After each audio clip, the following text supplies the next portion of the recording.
એક મહાપુરુષે હાથ પકડ્યો, કહે છે ભાઈ શું કરો છો તમે? આ ભગવાને આપેલો આ મનુષ્ય અવતાર તમે આમનામ વ્યર્થ કરી નાખશો, આમનામ વેડફી નાખશો?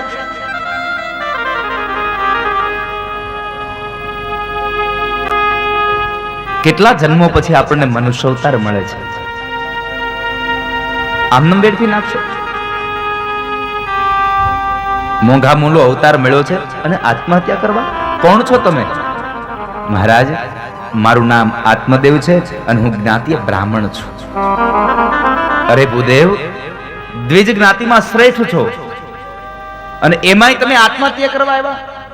તમને ખબર છે આત્મહત્યા કરવી એ તો મહાન પાપ છે, પણ આત્મહત્યાનો વિચાર કરવો ને એ પણ મહાન પાપ છે. જિંદગીમાં કોઈ દિવસ આત્મહત્યાનો વિચાર ન કરશો. ગમે તેટલું દુઃખ પડે, કોઈ દિવસ આત્મહત્યાનો વિચાર ન કરશો. સાહેબ, મારું એકમાત્ર વાક્ય યાદ રાખજો કે જીવનમાં જે દુઃખ આવે છે ને એ દુઃખના પર્વતો હંમેશના માટે બરફના હોય છે અને બરફ કોઈકના કોઈક દિવસે ઓગળી જશે, એમાં કોઈ સંશય નથી. માટે દુઃખનો પથ્થર, દુઃખનો પહાડ એ બરફનો હોય છે, પથ્થરોનો નહીં સાહેબ. દુઃખનો પહાડ એ બરફનો હોય છે. માટે કોઈ દિવસ જિંદગીમાં હારી ન જવું. પણ દુઃખની અંદર તમને એ દુઃખની સામે લડવાનો, દુઃખ સામે તમને જજુમવાનો સમય મળે ને, એવો વિચાર આવે ને, એટલા માટે સુખ હોય ને ત્યારે ભગવાનને ભજી લેજો. એટલે દુઃખમાં હરીરી ન જવું પડે. દુઃખમાં ગોવિંદને યાદ કરજો મારા, સુખમાં ગોવિંદને યાદ કરજો, ભગવાનને યાદ કરજો.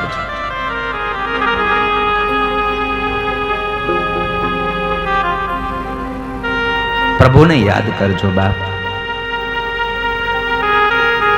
ભૂદેવ, શું થયું? આમ આત્મહત્યા કરવા આવ્યા? એવું તે કયું દુઃખ આવ્યું જીવનમાં? મહારાજ, બધી વાતનું સુખ છે, પણ મારે ત્યાં એક સંતાન નથી, એક દીકરો નથી. દીકરા વગરનું જીવન જીવીને શું કરવું? મહાત્માજી કહે છે, અરે ભાઈ, તમારી ઘરે દીકરો નથી એ તો ભગવાનની અસીમ કૃપા સમજો. તમારે જ્યાં દીકરો નથી એ ભગવાનની કૃપા સમજો. કારણ આ દુનિયામાં તમે જુઓ તો ખરા, દીકરા વગરના એ રડે છે અને સૌથી મોટી વાત તો એ છે કે જેની ઘરે 4 દીકરા છે ને એ મા બાપે માથે ઓઢીને રડે છે. તમારા ઘરે દીકરો નથી એ તો ભગવાનની પરમ કૃપા છે. મહારાજ, તમે રહ્યા સંન્યાસી, અમે રહ્યા સંસારી. દીકરા વગરનું દુઃખ તમને શું સમજાય? દીકરો ન હોય તો પૂમ નામના નરકમાંથી તારે કોણ? મર્યા પછી પિંડદાન કરે કોણ? વાત સાચી છે, મર્યા પછી પિંડદાન ન થાય તો મુક્તિ ન મળે. કેટલા લોકો આવું માનો છો કે દીકરો પિંડદાન કરી નાખશે ને આપણને મુક્તિ મળી જાય? જરા હાથ ઊંચો કરો. પિંડદાન કરવું આવશ્યક છે હો, એમાં જરાય હું શાસ્ત્રથી અલગ નથી ગયો. પિંડદાન તો કરવું જ પડશે, કારણ કે દશરથના પુત્ર ભગવાન રામ હતા, તો રામ જેવા રામને પણ પોતાના બાપનું જો પિંડદાન કરવું પડ્યું હોય તો આપણે ક્યાં રામ છીએ? આપણે ક્યાં કોઈ એવા છીએ કે આપણે આપણા બાપનું પિંડદાન ન કરવું પડે? આપણે કરવું જ પડશે, એમાં નહીં ચાલે. પણ મારો કહેવાનો ભાવાર્થ સમજો કે પિંડદાન દીકરો કરે અને આપણને મુક્તિ મળી જાય. આવું કેટલા લોકો માનો છો? કોઈ નહીં ને? માનો છો કોઈ? તો તમે દીકરાને કહેતા જાઓ ને કે પિંડદાન ન કરતો હાલશે. પિંડદાન તો કરવું પડશે એટલે દીકરો પિંડદાન કરશે. તો તમે દીકરો પિંડદાન કરે અને તમને મુક્તિ નહીં મળે આવું તમને ખબર છે, તો મુક્તિ મેળવવા માટે તો શું કરશો? પછી ભટકા કરશો,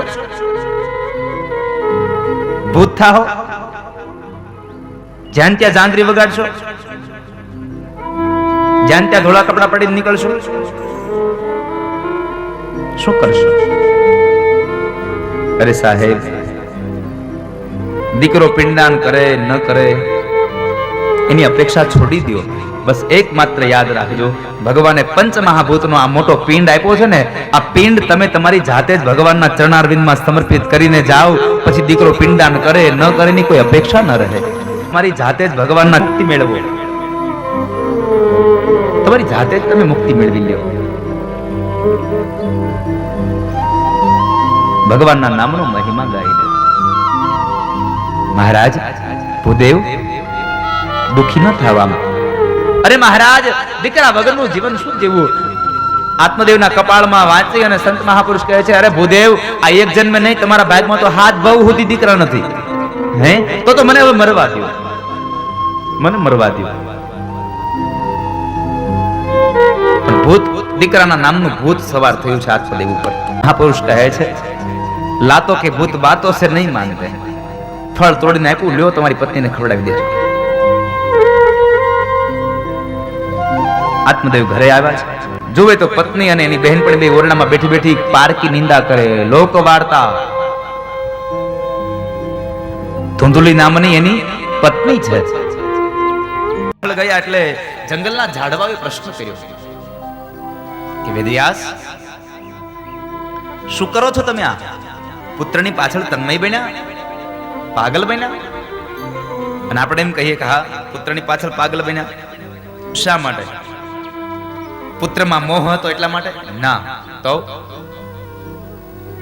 વેદવ્યાસ મહારાજને એની પાસેથી એક અપેક્ષા હતી. જેમ અત્યારના સંસારી આ પિતાને એના પુત્ર પાસેથી એક અપેક્ષા હોય, મારો દીકરો ભણી ગણીને મોટો થાય, સારી નોકરી કરે અને જ્યારે અમારી વૃદ્ધાવસ્થા આવે ત્યારે અમારી સેવા ને ચાકરી કરે. આવી દરેક બાપને ઈચ્છા હોય. વેદવ્યાસને આવી ઈચ્છા નહોતી મારો દીકરો ભણી ગણીને પૈસા લઈ આવે અને અમારું ગુજરાન ચાલે. નહીં, એની એક જ ઈચ્છા હતી કે મારો દીકરો સુખદેવ જ્ઞાની બને અને જ્ઞાની બન્યા પછી જે મેં ગ્રંથો લખ્યા છે ને એ ગ્રંથનો પ્રચાર અને પ્રસાર કરે. એટલા માટે સુખદેવની પાછળ દોડ્યા છે. મારો દીકરો ન જતો રહે, મારો દીકરો આ ભાગવતને વાંચે, ભાગવતનો અધિકારી ક્યાંય જતો ન રહે એટલા માટે એની પાછળ દોડ્યા છે. એને ખબર હતી કે સુખદેવ ભાગવતનો અધિકારી છે, એટલે પાછળ દોડ્યા છે. પરમ શ્રદ્ધેય છે. સુખદેવજી મહારાજને વંદન કર્યા. ત્યારબાદ બહુ મહત્વનો એક પ્રશ્ન, આ કથા ક્યાં ચાલે છે? બહુ અગત્યની વાત. આ કથાનો પ્રારંભ, આ કથાનો મૂળ ઉદ્ભવ ક્યાંથી? એક વખતના સમયે નેમિશાળીના જંગલની અંદર 88,000 શૌનક આદિ ઋષિમુનિઓ અને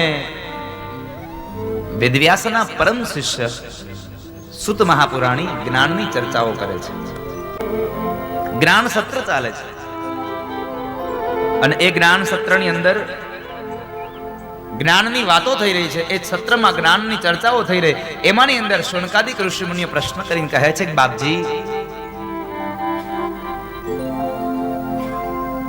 અંધકારને દૂર કરવા માટે થઈ અને કરોડો સૂર્ય સમાન હે તેજ આપનાર હે મહામુનિ, અમે આપના ચરણોમાં વંદન કરીએ છીએ અને આપણે એક વિનંતી કરીએ કે અમારા જીવનની અંદર રહેલો જે અજ્ઞાન રૂપી અંધકાર છે એ અજ્ઞાન રૂપી અંધકારને આપ જ્ઞાન રૂપી સૂર્યને પ્રજ્વલિત કરી અને અમારા જીવનનો એ અજ્ઞાન રૂપી અંધકાર આપ સદૈવને માટે નાશ કરો. ઘરમાં લાઈટ બળતી હોય ને, પણ યાદ રાખજો આ મનુષ્ય જીવનમાં જ્યાં સુધી જ્ઞાન રૂપી પ્રકાશ નહીં હોય ને ત્યાં સુધી કદાચ ગમે તેટલા ફોક્સ મરાવો એ તમારા જીવનને કોઈ દિવસ અંજવાળું ન આપી શકે. આ મનની અંદર જ્યાં સુધી તમારા જીવનની અંદર જ્ઞાન રૂપી અંધકાર છે ત્યાં સુધી તમને કોઈ દિવસ અંજવાળું પ્રાપ્ત નહીં થાય. માટે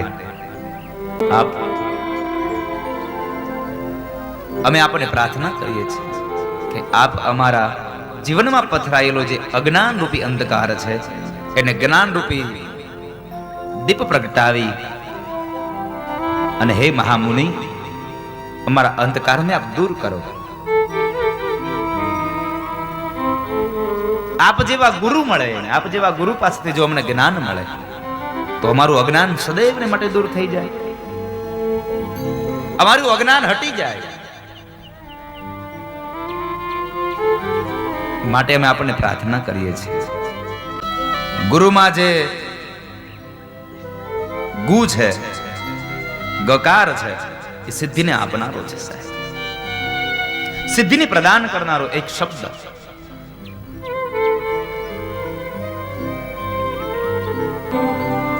ર છે એ માયાને તોડનારો છે, ગ એ સિદ્ધિનો દાતા છે અને ર છે એ માયા અને ભ્રાંતિને તોડનારો એક શબ્દ છે. ગુકારો પ્રથમો વર્ણ. સુખદેવજી મહારાજને વંદન કર્યા. સુત મહાપ્રાણીને વંદન કરીને શૌનક બોલે છે, બાપજી, અમે આપને એક પ્રાર્થના કરીએ. અમે અત્યાર સુધી વેદની વાતો સાંભળી, પુરાણોની કથાઓ સાંભળી, પણ હજી અમારા મનને કોઈ શાંતિની અનુભૂતિ થઈ નથી. માટે અમે આપના ચરણોમાં પ્રાર્થના કરીએ છીએ, અમારા મનને સાંત્વના મળે. અને બીજી વાત કે અમે અત્યાર સુધી બધું સાંભળ્યું, પણ હજી અમારી તરસ મટી નથી, અમારી તૃષ્ણા હજી સંપન્ન નથી થઈ. માટે અમે આપને પ્રાર્થના કરીએ છીએ કે હે નાથ, હે ગુરુદેવ, કંઈક એવું અમને સંભળાવો કે જેને લઈ અને અમને અમારા મનને શાંતિ મળે.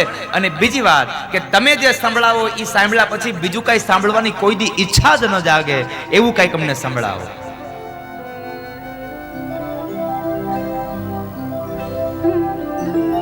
એવો રસ પીવડાવો ને કે એ રસ પીધા પછી આ સમાજના બીજા બધા જ રસો અમને ફિક્કા લાગે. અમને એક એવો રસ પીવડાવો. બાપજી, અમને કોઈક સારું મહાત્મ્ય સંભળાવો, સારી કથા સંભળાવો, સારો કોઈક મહિમા સંભળાવો. એક શૌનકાદિક ઋષિએ પ્રાર્થના કરીને એક બીજા ઉભા થયા, બાપજી સાંભળો, અમે કથાઓ તો બહુ સાંભળી નાખી હો, અમે તો કથાઓ બહુ સાંભળી, અને આપણે કેટલી સાંભળી નાખી ને કથાઓ. કેટલા લોકોએ કથાઓ સાંભળી નાખી? જરા હાથ ઊંચો કરો તો એટલે ખબર પડે મને. કેટલા લોકોએ કથા સાંભળી નાખી? આવી તો કેટલી સાંભળી નાખી અમે? જરા હાથ ઊંચો કરો. નથી સાંભળી કોઈ? આવી તો કેટલી સાંભળી નાખી અમે. હા, પેલા કહી દઉં, યાદ રાખજો, 7 દિવસમાં મારા શબ્દો ઉપર ધ્યાન દેજો, નકર તમે પાસ થતા થતા નાપાસ થઈ જાઓ. આ તો એક્ઝામ છે સાહેબ, અને આ સ્કૂલ છે. આ અમારી સ્કૂલ છે. પેલી સ્કૂલમાં ભણવા જઈએ ને એટલે પૈસા કેમ કમાવા ને એ શીખવવામાં આવે, અને અહીંથી એ કમાયેલા પૈસા કેમ વાપરવા એ શીખવવામાં આવે. આ અમારી સ્કૂલ એવી છે, અમારું જીવનનું જ્ઞાન હોય. ઓલું જીવિકાનું જ્ઞાન શીખડાવે અને આ જીવનનું જ્ઞાન શીખડાવે.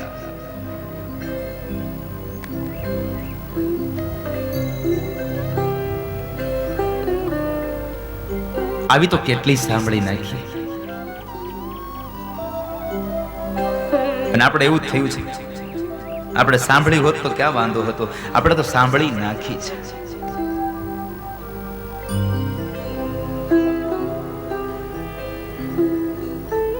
એટલે જ આખો ભગત કહે છે ને, એટલે આપણને હજી બ્રહ્મની પ્રાપ્તિ નથી થઈ, એટલે આખા ભગતને લખવું પડ્યું. કથા સુણી સુણી ફૂટ્યા કાન, તોય ન આવ્યું બ્રહ્મ જ્ઞાન. અખો ભગત કહે હવે કરવું કેમ, આટલી વાર સાંભળી તોય એમનું એમ. આટલી વાર સાંભળ્યું તો એમનું એમ છે બાપા હજી. કારણ કે હજી ખબર ન પડી બ્રહ્મ શું છે, બ્રહ્મની પ્રાપ્તિ ક્યાં થાય એની કોઈ ખબર નથી સાહેબ. હા, આપણે કથામાં આવીએ, પણ કથામાંથી કોઈ દિવસ હજી એવું લઈને નથી ગયા કે બ્રહ્મની પ્રાપ્તિ માટેના જે સાધનો અહીંયાથી ગાવામાં આવે છે એ સાધનોને આપણા જીવનમાં ઉતારીએ. આવું કદી થયું નથી. બ્રહ્મને મેળવવા માટે ભગવાન કૃષ્ણની પ્રાપ્તિ કરવા માટેનું શ્રેષ્ઠ સાધન કયું એ અમને કહો. શૌનકાદિક ઋષિએ પ્રશ્ન કર્યો, બાપજી, ભગવાનની પ્રાપ્તિ માટેનું શ્રેષ્ઠ સાધન કયું? આ કથા અમને કરો, અમને સાધન બતાવો. સુત મહાપુરાણી કહે છે કે હે શૌનક, ભગવાનની પ્રાપ્તિ માટેનું બીજું કોઈ સાધન નહીં, એકમાત્ર શ્રેષ્ઠ સાધન છે, અને એ છે શ્રીમદ ભાગવત કથા. તમે શ્રીમદ ભાગવતની કથાને સાંભળો ને એટલે ભગવાન તમને મળી જાય. અને એક વાત યાદ રાખજો, ભગવાન મળે એટલે એવું જરૂર નથી કે 4 હાથ વાળો થઈને જ મળે. કદાચ જીવનમાં 2 હાથ વાળો ભગવાન મળે, જીવનમાં 2 હાથ વાળો ભગવાન પણ મળે. અને મારી ભાષામાં જો આપણને કહું તો ભગવાન કોણ? મેં 4 હાથ વાળા ભગવાનને નથી માન્યો, કોઈ દી નથી જોયો, પણ આ જિંદગીમાં કાંઈ કઈ દુઃખ આવે એટલે આપણે સીધા ભગવાન પાસે જઈએ, હે ભગવાન આ દુઃખ દૂર કરો, હે ભગવાન આ દુઃખ દૂર કરો. કોઈ દી 4 હાથ વાળો આવીને દુઃખ દૂર કરવા આવ્યો નહીં. તો આપણને 2 હાથ વાળો મદદ કરે એટલે આપણી દુઃખમાંથી બહાર નીકળી જઈએ. તો ક્યારેય ન ભૂલવું કે કદાચ એ કાળિયો ઠાકર 2 હાથ વાળાના રૂપમાં પણ આવીને ઉભો હોય આપણી મદદ કરવા, આપણને શું ખબર? માટે દુઃખના સમયમાં જે આપણને ઉપયોગી બને છે, જે આપણને મદદ કરે છે, એ આપણા માટે આપણો ભગવાન છે સાહેબ. આપણા જીવનમાં જે વસ્તુની જરૂર છે એ વસ્તુ આપણને અપાવે છે, એ આપણો ભગવાન છે. જરૂર નથી કે 4 હાથ વાળો બનીને જ આવે, 2 હાથ વાળો બનીને આવે. કૃષ્ણની પ્રાપ્તિ માટેનું શ્રેષ્ઠ સાધન કયું? અને એ કહે છે શ્રીમદ ભાગવત. કારણ વેદોપનિષદામ સારા જાતા ભાગવતી કથા. જેની અંદર વેદ અને ઉપનિષદનો જેમાં સાર સમાયેલો છે એ ભાગવતની કથા. એ કથાને તમે સાંભળો એટલે કથાને સાંભળવાથી તમારું શ્રેય થશે, તમને ભગવાનની પ્રાપ્તિ થશે. અને ભગવાન મળે એટલે આનંદ જ હોય. ભગવાન મળે એટલે આનંદ મળે, એમાં કોઈ સંશય નથી.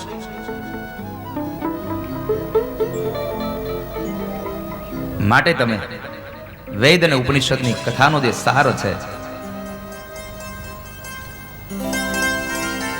એ કથાને તમે સાંભળો. એ કથાને સાંભળવાથી તમને આનંદની પ્રાપ્તિ થશે. માટે ભગવાનની કથા સાંભળવાથી આપણને આનંદ મળે છે. એટલે તમે શ્રીમદ ભાગવતની કથા સાંભળો અને ભગવાનની પ્રાપ્તિ કરો, આનંદની પ્રાપ્તિ કરો. અને ભાગવત એ તો મહાપુરાણ છે. અને એ જે 18 પુરાણોની જે એક સંખ્યા છે, એ 18 પુરાણોમાં શ્રીમદ ભાગવત એક મહાપુરાણ છે. અને એના માટે પદ્મ પુરાણ કહે છે. શું કામ એને મહાપુરાણ છે? તો પદ્મ પુરાણ એની સાક્ષી આપતા કહે પુરાણેષુ ચ સર્વેષુ શ્રીમદ ભાગવતમ પરમ યત્રિપ્રતપદમ વિષ્ણુર ગીયતે બહુધર્ષિભી. શા માટે પરમ છે? શા માટે મહાપુરાણ છે? તો કહે છે કે યત્ર પ્રતિપદમ વિષ્ણુર ગીયતે બહુધર્ષિભી. જે ભગવાન વિષ્ણુએ ગાયું છે, જેણે ભગવાન નારાયણે ગાયું છે, જેણે ભગવાન મુખમાંથી પરમાત્માના મુખારવિંદમાંથી પ્રગટ થયું. યત્ર પ્રતિપદમ વિષ્ણુર ગીયતે બહુધર્ષિભી. ભગવાનના ચરણ મુખારવિંદમાંથી નીકળેલું આ ભાગવત મહાગ્રંથ છે. માટે તમે ભાગવતની કથાને સાંભળો. બાપજી, આ કથાને સાંભળવાથી શું થાય? પ્રીતિ શૌનક. શૌનકે પ્રીતિ જગાવી અને પ્રશ્ન કર્યો, બાપજી આ કથાને સાંભળવાથી શું થાય? આ કથાને સાંભળવાનો મૂળ લાભ શું? સુત મહાપુરાણી કહે છે પહેલો લાભ તો ઈ છે કે તમે જે કાળના મુખમાં જાઓ છો ને, એ કાળના મુખમાં જવામાં તમને જે પીડા થાય છે, જે યાતના થાય છે, જે વેદના થાય છે, એ વેદનામાંથી તમે મુક્ત થઈ જાશો. એટલે ભાગવત કહે કાલ વ્યાલ મુખ ગ્રાસ ત્રાસ નિર્ણાશ હે તવે શ્રીમદ ભાગવતમ શાસ્ત્રમ કલોકીરેણ ભાષિતમ. કલોકીરેણ ભાષિત. ભાગવત એક મહાગ્રંથ એવો છે, આ જીવને કાળના મુખમાં જતા નહીં રોકી શકે. આ એકમાંથી વાત યાદ રાખજો, મૃત્યુના મોઢામાં જતા નહીં રોકે. મૃત્યુ તો થવાનું જ, આ જીવનમાં કોઈ પણ આવે. ભગવાન બ્રહ્મા સ્વયં કહે છે કે જેનો જન્મ એનું મૃત્યુ, જેનો જન્મ એનું મૃત્યુ નક્કી છે, જેનું નામ એનું નાશ એ નક્કી છે. માટે મૃત્યુના મોઢામાંથી નહીં છૂટો, પણ મૃત્યુના મોઢામાં જવા સમયે જે યાતના થાય છે, કાલ વ્યાલ મુખગ્રાસ ત્રાસ નિર્ણાશ હેતવે. જેના મુખમાં જવાથી આપણને ત્રાસ થાય છે, અંતિમ સમયે જે વેદના થાય છે ને, હે ભગવાન હવે તમે લઈ લો, હે ભગવાન હવે લઈ લો. એ વેદનામાંથી છૂટી જશો તમે. પણ ક્યારે?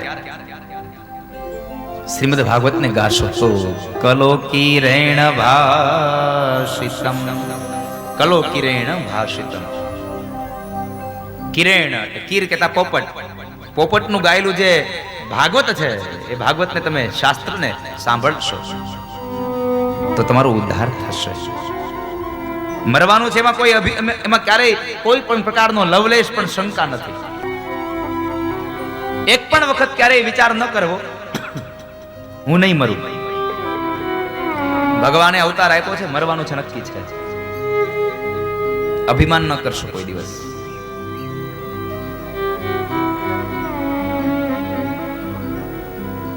અભિમાનથી માણસ પોતાનો વિનાશને નોતરે છે. દુનિયામાં નાશ થાય ને આપણો નાશ એ મંજૂર છે. દુનિયામાં આ જીવનમાં આપણો નાશ થઈ જાય એ મંજૂર છે, પણ વિનાશ થાય એ કદાપી મંજૂર ન હોવો જોઈએ સાહેબ. માટે જિંદગીમાં નાશ ભલે થાય, વિનાશ ન થવો જોઈએ.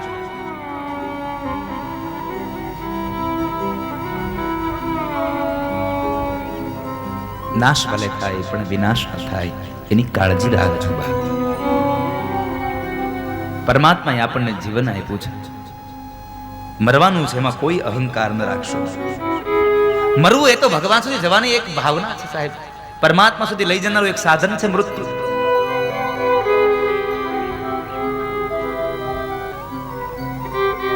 મરને સે સબ જગ ડરા, मेरे मन आनंद. कब मरियो कब मिलियो पूरन परमानंद. मरने से सब जग डरा मेरे मन आनंद. कब मरियो कब मिलियो पूर्ण परमानंद.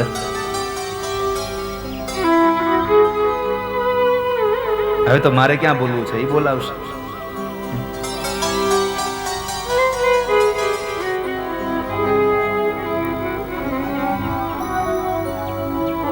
જીવનની દોડ જ્યાં સોંપી ગઈ છે સાહેબ,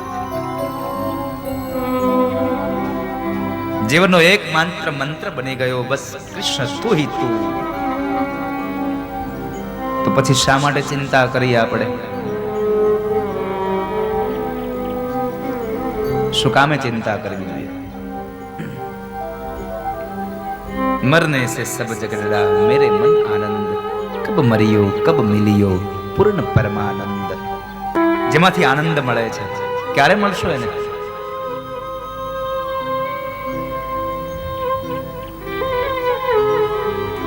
જે સુખદેવજીએ ગાયું ને એ ભાગવતને સાંભળજો. કૃષ્ણની પ્રાપ્તિ થશે, પરમાત્માની પ્રાપ્તિ થશે. કારણ કૃષ્ણ એ કાચ નહીં, કૃષ્ણ એ તો મણી છે સાહેબ. લોખંડના સળિયાને કાચ કદાચ તમે ગમે તેટલો ઘસો ને તો લોખંડનો સળિયો કોઈ દિવસ કાચમાંથી કંચન ન બને. પણ એક પારસમણી જો એક લોખંડના સળિયાને અડી જાય ને તોય ભલે, અને લોખંડનો સળિયો પારસમણીને અડી જાય તોય ભલે, એ લોખંડમાંથી સાહેબ કંચન બની જાય. કૃષ્ણને કદાચ કૃષ્ણ તમારી પાસે આવે તોય ભલે, અને તમે કદાચ કૃષ્ણ પાસે જાઓ તોય ભલે, તમારો ભવ સાગર સાહેબ તરી જવાય. પરમાત્માની પ્રાપ્તિ આપણને આનંદ અપાવે.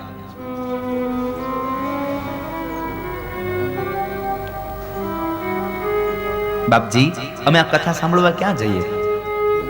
એક કામ કરો, તમે જ અમને આ કથા સંભળાવો. તમે અમને કથા સંભળાવો. સુત મહાપુરાણી ભાગવતની કથા કહેવા તૈયાર થયા છે. કથાના પ્રારંભમાં એમ કહે છે કે હે શૌનક, હું તમને જે કથા કહેવા જઈ રહ્યો છું ને એ કથા તો દેવર્ષિ નારદે પણ સાંભળી છે સનત કુમારો પાસેથી. બાપજી, નારદે કથા સાંભળી? શા માટે? નારદ તો એક જગ્યાએ સ્થિર બેસી શકતા નથી. તો નારદને એવી કઈ જરૂર પડી કે જેને શ્રીમદ ભાગવતની 7 દિવસની આ કથાને, એક સપ્તાહને એને એક જગ્યાએ બેસીને સાંભળ્યું? એવી એને કઈ ગરજ હતી કે ગરજને લઈ અને એને કથાને સાંભળી. અને આ દુનિયામાં ગરજ વગર કોઈ દી કાંઈ માણસ કાંઈ ન કરે. જો કશું પ્રાપ્ત ન થતું હોય ને, કોઈ દી કાંઈ ન કરીએ આપણે. આપણને આ કથામાંથી કાંઈ ન મળે ને તો આપણે કોઈ દિવસ અહીંયા બેસીએ નહીં આવી. અને કથામાંથી કાંઈ ન મળે અને તમે આટલા બધા ગરમીના, આટલા બધા તમે પરસેવાથી નીતરી જાઓ, એટલા સુધીનો તાપ પડતો હોય ને તમે અહીં બેસો ના, એવા બધા તમે ડાયા પણ નથી. તમે જરાય ડાયા નથી એટલા બધા કે તમને કાંઈ ન મળે ને તમે બેસો. અહીંયાથી મને એટલી ચોક્કસ પ્રમાણે ખાતરી છે સાહેબ, અહીંયાથી તમને કદાચ તમારા મન પ્રમાણે બીજું કાંઈ મળશે કે નહીં મળે એનું મને કોઈ ખબર નથી, પણ એટલું ભરોસા સાથે કહું કે તમને આ કથામાં સાંભળવાથી આનંદ તો જરૂર મળશે. આ કથામાં તમને આનંદ મળશે. 3 કલાક તમે 4 કલાક આ કથાના પંડાલમાં બેસશો ત્યાં સુધી તમે તમારી લોક વાસનાઓને ભૂલી જાશો સાહેબ, તમારા લૌકિક દુઃખોને ભૂલી જાશો. લૌકિક દુઃખોને ભૂલી જાશો તમે. લૌકિક દુઃખને ભૂલવા માટે તો અલૌકિકની પ્રાપ્તિ છે સાહેબ. અલૌકિકનું આ ગુણાનુવાદ ગાવ બેઠા છે.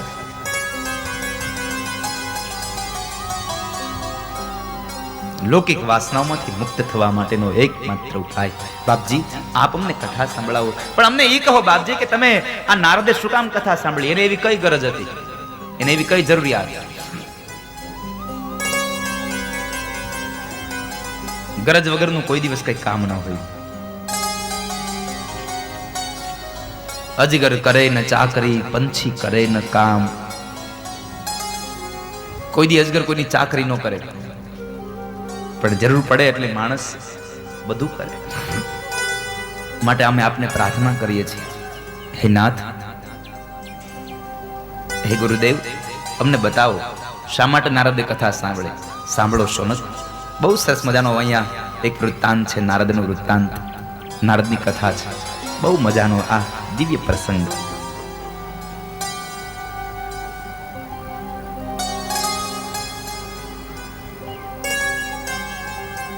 એક વખતના સમયે નારદજી ફરતા ફરતા યમુના કિનારેથી નીકળ્યા છે. નીકળતા નીકળતા બરાબર ગંગાના કિનારે ગયા તો ગંગાના કિનારે એમના ચહેરા ઉપર કંઈક દુઃખ છે. ચહેરા ઉપર જરાક એની રેખાઓ છે, દુઃખની રેખાઓ.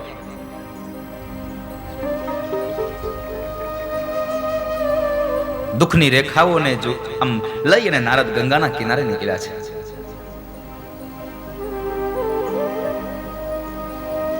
અને એમાંથી બરાબર સામેથી સનત કુમારો મળ્યા છે. સનત કુમારો મળ્યા એટલે સનત કુમારોએ પ્રશ્ન કર્યો. નારદનું આ મોઢું જોયું એટલે સનત કુમારોના મનમાં તરત જ વિચાર આવ્યો કે આ હરિનો દાસ છે અને છતાં પણ આજે ઉદાસ. હરિ કા દાસ કભી ના ઉદાસ. ભગવાનનો ભક્ત કોઈ દિવસ ઉદાસ ન હોય સાહેબ, ગમે તે પરિસ્થિતિ હોય. તમે જોઈ લો આ જુનાગઢનો નરસૈયો ગમે તેમ થઈ જાય, ઈશ્વરને કરવું હોય તેમ કરે સાહેબ. મારો હરિ જેમ ધાર્યું હશે તેમ થશે. ઠાકોરજીની ઈચ્છા હોય તેમ થાય. આપણું થોડું ચાલે છે. અને આમાં પણ તમે ગમે તેમ કરો, હરિની ઈચ્છા હોય એટલું જ થાય. ભગવાનની જેટલી ઈચ્છા હોય એટલું જ થાય. એમાં બીજું કોઈ સંશયમાં બીજું કઈ ન ચાલે. મારું ને તમારું ન ચાલે કોઈ દિવસ. આપણે તો માત્ર બસ પુરુષાર્થ કરી જાણીએ. જિંદગીમાં કોઈ દિવસ પુરુષાર્થ છોડશો નહીં અને ફળની આશા કોઈ દિવસ રાખશો નહીં. કારણ પુરુષાર્થ કરનારા માણસનું કોઈ દિવસ એળે જતું જ નથી. ભગવાન સ્વયં કૃષ્ણ કહે છે, કર્મણ્યે વાધિકાર આસ્તે મહાફલેષુ કદાચન. જેવું કર્મ કરીશ એવું તને ફળ આપીશ. ક્યારે આપીશ એ મારા હાથની વાત છે, ચિંતા ન કર, પણ તને ફળ આપીશ. કર્મણ્યે વાધિકાર આસ્તે મહાફલેષુ કદાચન.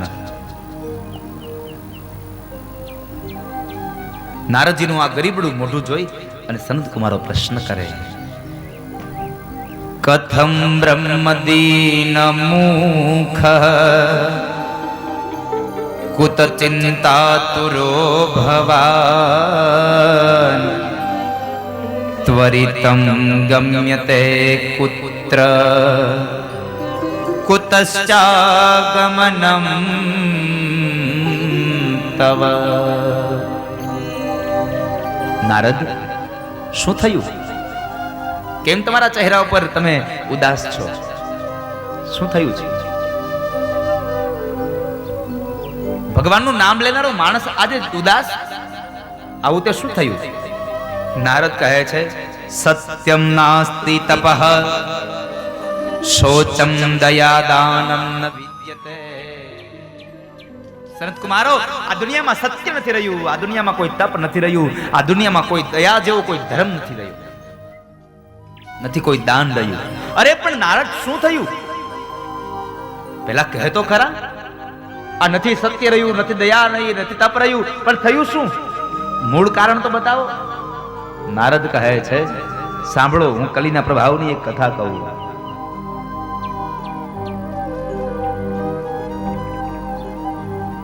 સનત કુમારોને કહે છે, સનત કુમારો,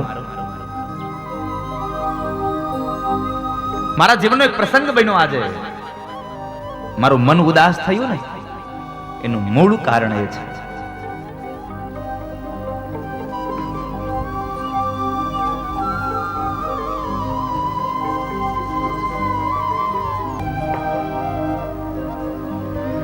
આ ગૌમુખીમાં માળા લઈને આવ્યા છે, પાછા આંદ્રામાં હાથ નાખ્યા છે ને તો ફેરવજો, નકરા ખાલી હાથ નાખી બેઠા નહીં.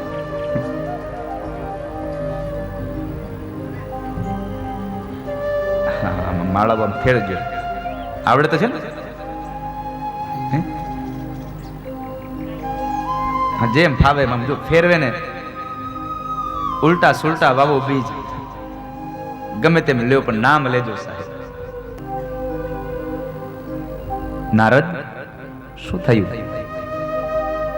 હે સનત કુમારો, હું આજે બરાબર એક આ ધરતી પર વિચરણ કરતો કરતો નીકળ્યો અને એમાં બરાબર ચાલતા ચાલતા હું યમુનાના ધરા ઉપર, યમુનાના કિનારા ઉપર પહોંચ્યો અને એ યમુનાના કિનારા ઉપર મારી સાથે એક પ્રસંગ બન્યો. અરે પણ નારદ, શું બન્યું?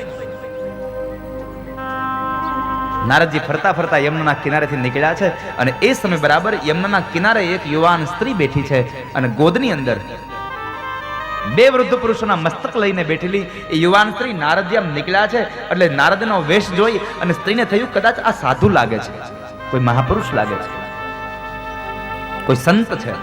સંત જેવો હાવભાવ જોયો એટલે બે હાથ જોડી અને યુવાન સ્ત્રી ભગવાન એ નારદની પ્રાર્થના કરે છે. ભો ભો સાધુ ક્ષણમ તિષ્ઠ મચ્ચિંતામપી નાશય. હે સાધુ, આપ ઉભા રહો, એક ક્ષણ માટે રોકાઈ જાઓ. ભો ભો સાધુ ક્ષણમ તિષ્ઠ. અને રોકાઈ જાવ એટલું જ નહીં, પણ શું કરો? મચ્ચિંતામપી નાશય. મારી ચિંતાઓને દૂર કરો તમે. આપ રોકાઈ જાઓ. અને આપણું આવું જ હોય છે સાહેબ, દુઃખ આવે ને ત્યારે કોઈ ખારા સાધુને ગોતીએ, નૈન કદાચ આશીર્વાદ આપી દઈને તો આપણું પાર પડી જાય.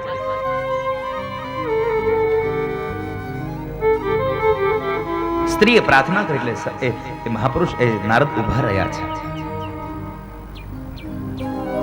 નારદજી ઉભા રહ્યા અને કહે છે, સાધુ કહે છે, તું કોણ છે? શા માટે રડે છે? આ તારી ગોદમાં આ સુતેલા આ બે વૃદ્ધ પુરુષો કોણ છે? યુવાન સ્ત્રી કહે છે, મહારાજ, મારું નામ ભક્તિ છે, હું ભક્તિ મહારાણી છું અને મારી ગોદમાં સુતેલા આ બે વૃદ્ધ પુરુષો એ મારા દીકરા છે. નારદને આશ્ચર્ય થયું, આ મા યુવાન અને દીકરાઓ વૃદ્ધ, શા માટે? આવું કેમ થયું? અત્યાર સુધી તો જોયું છે કે મા વૃદ્ધ બની હોય અને દીકરાઓ યુવાન હોય, પણ આજે દીકરાઓ વૃદ્ધ બન્યા છે અને મા યુવાન. હું ભક્તિ મહારાણી છું શબ્દ સાંભળ્યા એટલે નારદ કહે છે, ભક્તિ, તું તો દિનતાના સિંહાસન ઉપર બિરાજમાન છો, ભગવાનની પ્રિય છો, આ કેમ થયું? શું થયું તને? ભક્તિ કહે છે, મહારાજ સાંભળો. ઉત્પન્ના દ્રવિડે સા વૃદ્ધિમ કર્ણાટકે ગતા ક્વશ્ચિન મહારાષ્ટ્રે ગુર્જરે જીર્ણતાં ગતા. મહારાજ, દ્રવિડમાં હું ઉત્પન્ન થઈ, કર્ણાટકમાં વૃદ્ધિ પામી, મહારાષ્ટ્રના અનેક ક્ષેત્રોમાં ફરતા ફરતા હું ગુર્જરમાં આવી, અને ગુર્જરમાં આવી તો મને મારું વૃદ્ધાવસ્થા મળી. ગુર્જરે જીર્ણતામ ગતા. મહારાજ, હું ગુર્જરમાં ઘરડી બની. ઘણા મંતવ્યો એવા છે, ઘણા કથાકારો, ઘણા વ્યક્તિઓ, ઉદ્ઘોષકો એમ કહે છે આ ગુર્જર એટલે ગુજરાત. તમને લાગે છે આપણા ગુજરાતમાં આ ભક્તિ ગરડી થઈ હોય એવું? હે, તમને લાગે છે આપણા ગુજરાતમાં ગરડી ભક્તિ થઈ હોય એવું?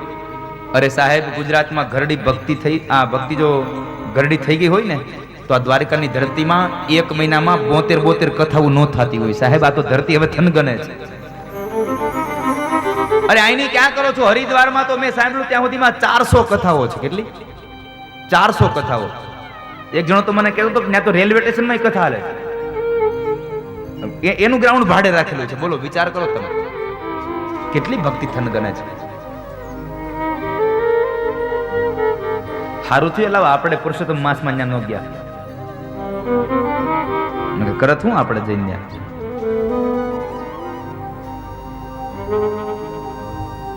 નકે ઘણી આમ ઈચ્છા થાય ને બધાને, હાલો આ અપર મહિનો છે ને તો સંઘ લઈને જાય હરિદ્વાર.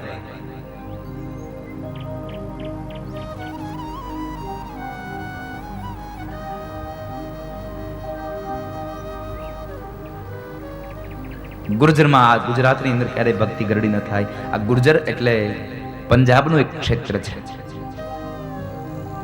પંજાબનું એક ક્ષેત્ર છે, ત્યાં ભક્તિ ગરડી થઈ અને ત્યાંથી એ નીકળી અને યમુનાના કિનારે ગઈ. પણ યમુનાના ધરાની અંદર જ્યાં સ્નાન કરે તો યમુના જળમાં સ્નાન કરવાથી ભક્તિ ફરી પાછી નવયૌવન બની ગઈ છે.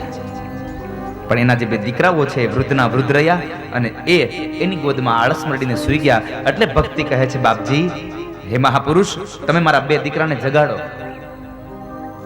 આ બે દીકરા કોણ? જ્ઞાન અને વૈરાગ્ય. ભક્તિના બે દીકરા છે, જ્ઞાન અને વૈરાગ્ય. તમારે ભક્તિ કરવી હોય ને, તમારામાં ભક્તિ રાખવી હોય ને તો એના દીકરાને રાખવા પડે. તમારામાં જ્ઞાન અને વૈરાગ્ય આવે એટલે ભક્તિ આપોઆપ આવે, અને ભક્તિ આવે એટલે ભગવાન આવ્યા વગર નો રહે સાહેબ કોઈ દિવસ. પણ ભક્તિ આવી જોઈએ. પહેલી વાત છે, તમારે ગાયને ગમે ત્યાં લઈ જવી હોય ને, એમ તમે કદાચ સાંકળ એના ખેંચો ન ચાલે ને તો કાંઈ નહીં, એનું વાછડું તમે આગળ કરી દો ને, વાછડાને તમે દોરતા જાઓ એટલે ગાય એકદમ આપોઆપ ચાલી આવશે. એમ અહીંયા એવું છે સાહેબ, તમે જ્ઞાન અને ભક્તિને તમારામાં લઈ આવો, ભક્તિ તમારામાં આવી જાય એટલે ગોવિંદ એનો ગોવાળિયો એની વાહે વાહે દોડ્યો આવશે સાહેબ. એમાં કોઈ સંશય નથી, ગોવિંદ આપોઆપ આવશે. મહારાજ, મારા બે દીકરાને જગાડો. એ સુઈ ગયા છે આળસ મરડીને. આ કલીના પ્રભાવની કથા છે. કળયુગમાં માણસ આળસુ બન્યો છે. દેવર્ષિ નારદે એને કાનની અંદર વેદ મંત્રોને ગાયા.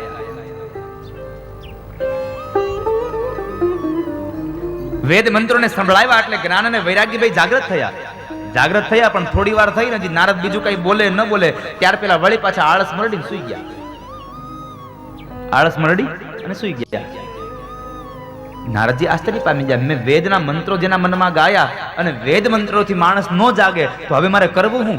અને એ સમય બરાબર ભક્તિ મહારાણી બોલ્યા છે, મહારાજ, તમે મારા બે દીકરાને જાગૃત કરો, નહીં તો ઇદમ સ્થાનમ પરિત્યજ્ય વિદેશમ ગમ્યતે મયા. મહારાજ, મારા દીકરાને જગાડો, નહીં તો અમે આ સ્થાનને છોડી અને હું વિદેશમાં ચાલી જઈશ. ઇદમ સ્થાનમ પરિત્યજ્ય વિદેશમ ગમ્યતા મયા. હું સ્થાનને છોડીને વિદેશમાં ચાલી જઈશ. નારદજી કહે છે, ભક્તિ, તારે ક્યાંય જવાની જરૂર નથી, પણ હું તારા દીકરાઓને જગાડવા માટેનું શ્રેષ્ઠ સાધન લઈ અને આવ્યો, તું અહીંયા જ રહે. એટલે ભક્તિ મહારાણીને યમુનાના કિનારે રાખ્યા છે, જ્ઞાન અને વૈરાગ્યની ગોદમાં સુતા છે, અને એને જગાડવા માટેનું કોઈ સાધન જો હોય તો એને લેવા માટે નારદ નીકળ્યા છે. અને અહીંયા મળ્યા એટલે કહે, કથમ બ્રહ્મદીન મુખ કુત ચિંતાતુરો ભવાન. નારદ, શું ચિંતા? ચિંતાનું મૂળ કારણ વર્ણવું કે હે સનત કુમારો, જીવનમાં જે માણસ આળસ મરડીને સૂઈ ગયો હોય એને જગાડવા માટેનું સાધન કયું? જો વેદ મંત્રોથી ન જાગે તો એને કેનાથી જગાડવા?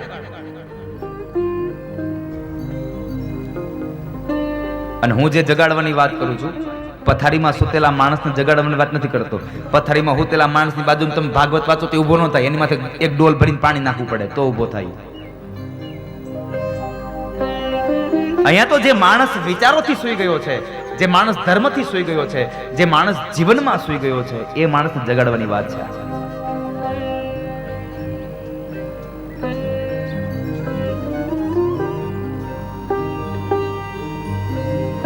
નારદ, તમે કહેલા આ વાતની કઈ એવડી મોટી કોઈ ચિંતા કરવાની જરૂર નથી.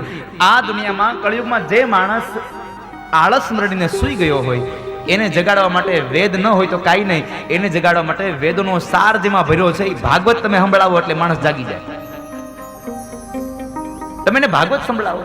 નારદ કહે છે પણ એમાં તો વેદનો સાર છે, તો મેં એને સ્વયં વેદ સંભળાવ્યો તોય જાગૃત ન થયા. સનત કુમારો કહે છે નારદ, જે જગ્યાએ જેની જરૂર પડે ને એ જ વપરાય. જમીનમાં ખાડો ખોદવો હોય તો ઘરની અંદર સોય નો ગોતાય, એમાં કોષ ગોતવી પડે.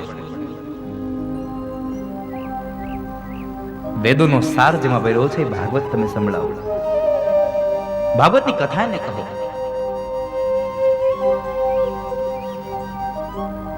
જે જગ્યાએ જે વસ્તુ વપરાય એ જ વપરાય. એક સીધી વાત તમને કહું, ચા બનાવી હોય એટલે મીઠી બનાવવા માટે શું વપરાય? એમાં ચાને મીઠી બનાવવા માટે બેનો શું વપરાય? ખાંડ. ખાંડ શેમાંથી બને? શેરડીમાંથી. ખાંડ બને શેરડીમાંથી. અને ચા મીઠી બનાવવા માટે નખાય ખાંડ. હવે કદાચ ચા મીઠી બનાવી હોય ને તમે એમાં શેરડીનો રસ નાખો તો કઈ વાંધો ખરો? ન ચાલે, ન ચાલે. એમ જે જગ્યાએ જે વસ્તુની જરૂર પડે એ જ વસ્તુનો ઉપયોગ કરવો જોઈએ, તો જ એમાં એનો પ્રભાવ નીકળે. નારદ, ચિંતા કરો માં, તમે એને ભાગવતની કથા સંભળાવો. જે માણસ આ દુનિયામાં જે સૂઈ ગયો છે, વિચારોથી સૂઈ ગયો, ધર્મથી સૂઈ ગયો, જીવનમાં સૂઈ ગયો છે, એ માણસને ભાગવત ન સંભળાવો તો કાંઈ નહીં, એને ભગવાનના નામનો મહિમા સંભળાવો, એને ભગવાનનું કીર્તન કરાવો. અને કળિયુગમાં તો જે માણસ સૂઈ જાય ને એને જગાડવા માટે એક જ માત્ર ફલમ તત્ફલમ લભતે કલો કેશવ કીર્તના. તત્ફલમ લભતે સમ્યક કલો કેશવ કીર્તના. કળિયુગમાં તો માત્ર કેશવનું કીર્તન જ કરજો. ભગવાનનું કીર્તન તમને જાગૃત બનાવશે, ભગવાનનું કીર્તન તમને જગાડશે. એટલે તો તમે જુઓ, કથા થતી હોય ત્યારે ક્યારેક ક્યારેક વચમાં ભટ્ટ બાપા સારી સારી ધૂન ગવડાવે. શું કામ? એને જે માણસ આળસથી સૂઈ ગયો હોય ને, કથામાં આળસ બહુ આવે, એટલે જે સૂઈ ગયો હોય ને એને જગાડવા માટે બે કામ થઈ જાય. ભટ્ટ બાપાને થોડોક પોરો થઈ જાય, આ લોકોને આળસ ચડતી હોય તો એને આળસ વહી જાય, અને તમને આળસ ચડતી હોય તમને વહી જાય. કથામાં આળસ આવે બસ. એને તમે ભાગવત સંભળાવો. નારદ કહે છે, અરે સંત કુમારો, હું ભાગવત સાંભળવા બીજે ક્યાં જાઉં? એક કામ કરો, તમે જ મને સંભળાવો, તમે જ મને ભાગવતની કથા કરો.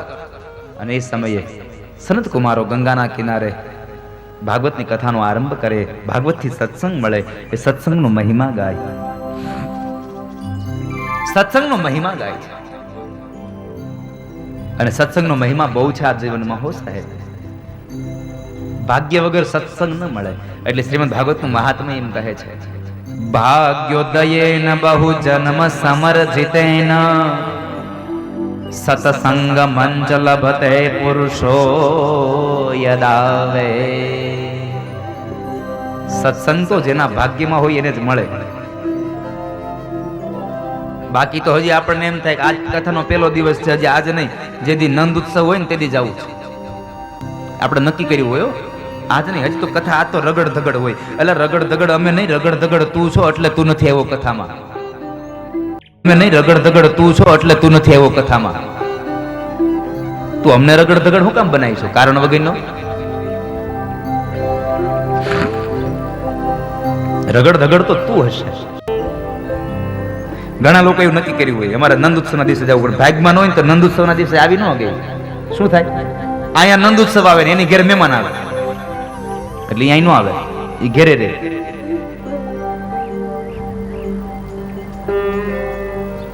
એટલે કોઈ દિવસ કથાનો એક દિવસ જાય, બે દિવસ જાય, જામે પછી જાશું. આવું ન કરો સાહેબ. જ્યારે પણ અવસર મળે ને ત્યારે દોડી જાઓ. ભાગ્યોદયેન બહુ જન્મ સમર્જિતેન સત્સંગ મંચ લભતે પુરુષો યદાવે. સત્સંગ મંચ લભતે પુરુષો યદાવે. ભાગ્યમાં હોય તો મળે, ભાગ્ય વગર કોઈ દિવસ ન મળે. આ દુનિયામાં બહુ બધા લોકો જીવે છે, બહુ બધા પદાર્થો છે, છતાં પણ જેને ભાગ્યમાં હોય એને જ મળે. આ દ્વારિકામાં આપણે એટલી જ વસ્તી છે, આપણે બધાને આમંત્રણ આટલા વ્યક્તિઓને આપ્યા છે, પણ નથી પહોંચ્યા. શું કામે? જેના ભાગ્યનો જ્યારે ઉદય થશે ત્યારે માણસ પહોંચશે. એટલે રામચરિત માનસની ચોપાઈ છે. સકલ પદાર્થ હે જગમાહી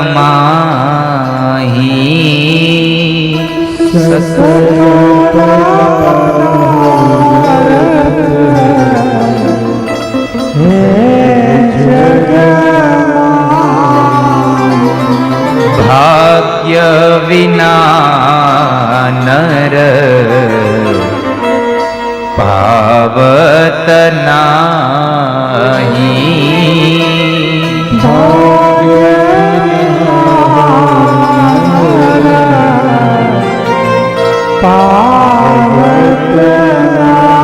સકલ પદાર્થ, આ દુનિયામાં બહુ બધા પદાર્થો છે, પણ જ્યાં સુધી માણસનું ભાગ્ય ઉદય ન પામે ત્યાં સુધી માણસને પદાર્થ ન જડે. ભાગ્ય વગરનું કોઈ ન પામે સાહેબ.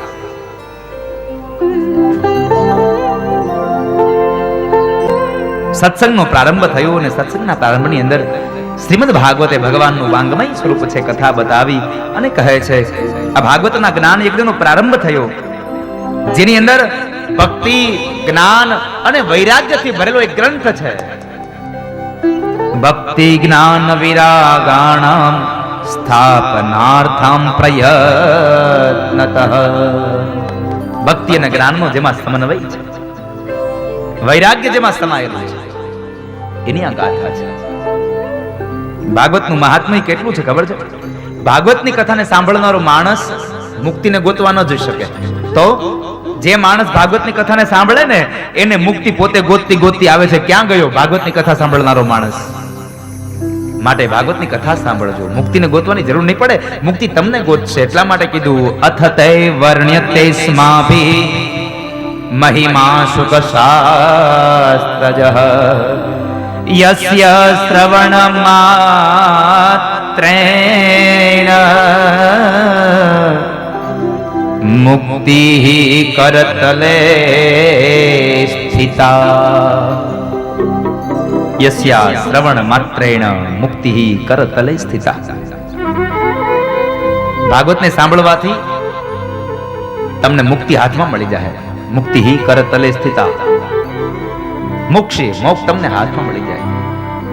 ભાગવત તો ગ્રંથ એવો છે સાહેબ, આ જીવનમાં બીજું કઈ પીવાય કે ન પીવાય, આ જીવનમાં બીજું કઈ ઘરમાં લઈ આવાય કે ન લઈ આવાય એની ચિંતા ન કરતા, પણ એકવાર જીવનમાં ભાગવત જરૂર ઘરમાં લઈ આવજો. અને ખાલી લઈ આવીને પાછું માળિયામાં ચડાવી ન દેતા, એને વાંચજો તો એનો મહિમા થાય.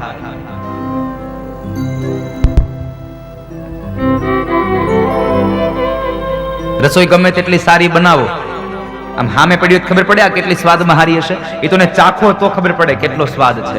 એમ આ ભાગવતનો ગ્રંથ તમે ઘરમાં લઈ આવો અને પછી મૂકી દો તો એનો કોઈ અર્થ નથી સાહેબ. માટે ભાગવતના ગ્રંથને લઈ આવી અને એને વાંચજો, અને વાંચ્યા પછી એને તમારા જીવનમાં ઉતારજો. એટલે અહીંયાથી ભરોસા સાથે કહું કે તમારું જીવન આનંદમય બનશે, તમારું જીવન સ્વાદિષ્ટ બની જશે સાહેબ. ભાગવતની કથાને સાંભળજો. સેવા જેવો ગ્રંથ હોય તો ભાગવત છે, કારણ ભાગવતને સાંભળવાથી તમને ભગવાનમાં આસક્તિ થશે, ભગવાનમાં પ્રેમ જાગશે. એટલે ભગવાન બાદરાયણ બોલ્યા સદા સેવ્યા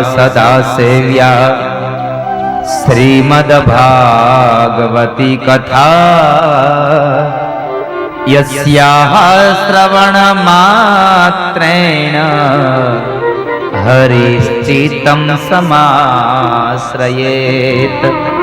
સદા સેવ્યા. ભાગવતનો ગ્રંથ સેવાથી માણસને આનંદ મળે, ભગવાનમાં રતિ થાય છે, ભગવાનમાં આસક્તિ પામો છો, ભગવાનમાં પ્રેમ થાય છે. અને સૌથી શ્રેષ્ઠ વાત, ભાગવતને સાંભળવાથી માણસને મોક્ષ મળે છે, કે તમારું જીવન મુક્તિની ઓર લઈ જાય, તમારું જીવન મોક્ષ તરફ લઈ જાય. સનત કુમારો એ ભાગવતનો મહિમા ગાયો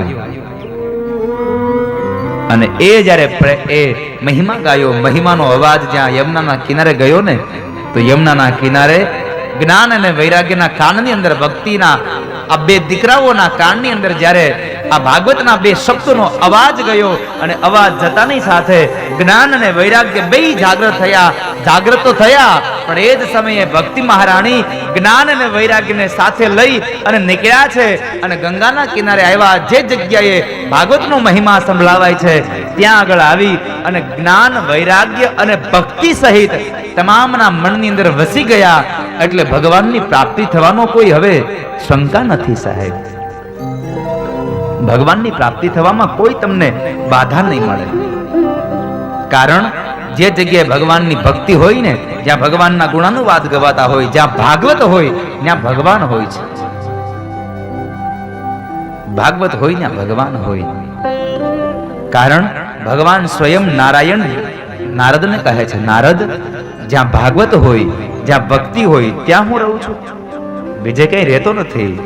નાહમ વસામિ વૈકુંઠે યોગીનામ હૃદયેન ચ મદ ભગતા યત્ર ગાયંતિ તત્ર તિષ્ઠામિ નારદ. મદ ભગતા યંત્ર ગાયંતિ તત્ર તિષ્ઠામિ નારદ. હે નારદ, જે જગ્યાએ મારા ગુણાનુવાદ ગવાય છે એ જગ્યાએ જઈ અને હું મારો વાસ કરું છું. એટલે ભગવાન ત્યાં રહે છે જ્યાં ભગવાનની ભક્તિ હોય છે. આ કથા કરી એટલે શૌનકે પ્રશ્ન કર્યો સુત મહાપુરાણીને, બાપજી તમે એમ કહો છો કે એકમ ભાગવતમ શાસ્ત્રમ મુક્તિદાનેન ગર્જતી,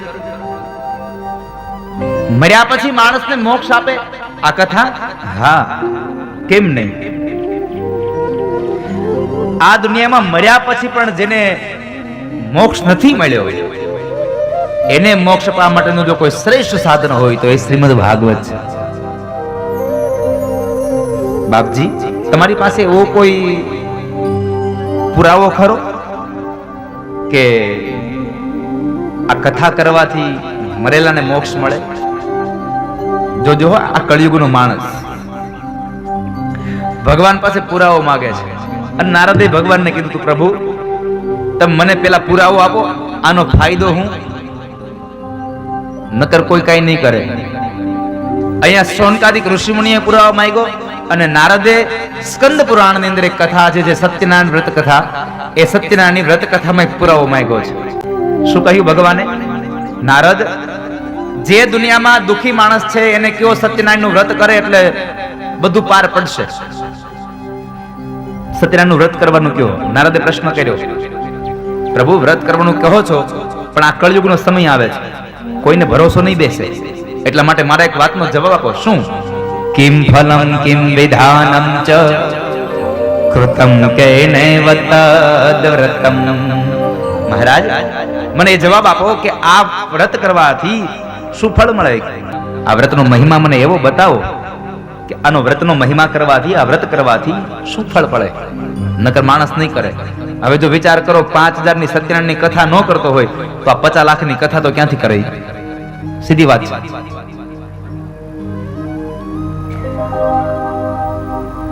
સાંભળો શૌનક, મરેલા માણસને મોક્ષ અપાવે ને એવી કથા કહું. એક સમયે ઉત્તમ શહેરની અંદર એક આત્મદેવ નામના બ્રાહ્મણ રહે છે. અને એ આત્મદેવ બ્રાહ્મણ ધન સંપદાથી બહુ સુખી છે, પૈસો અઢળક છે, પણ એક વાતનું દુઃખ છે, એની ઘરે શેર માટીની ખોટ છે, એક સંતાન નથી.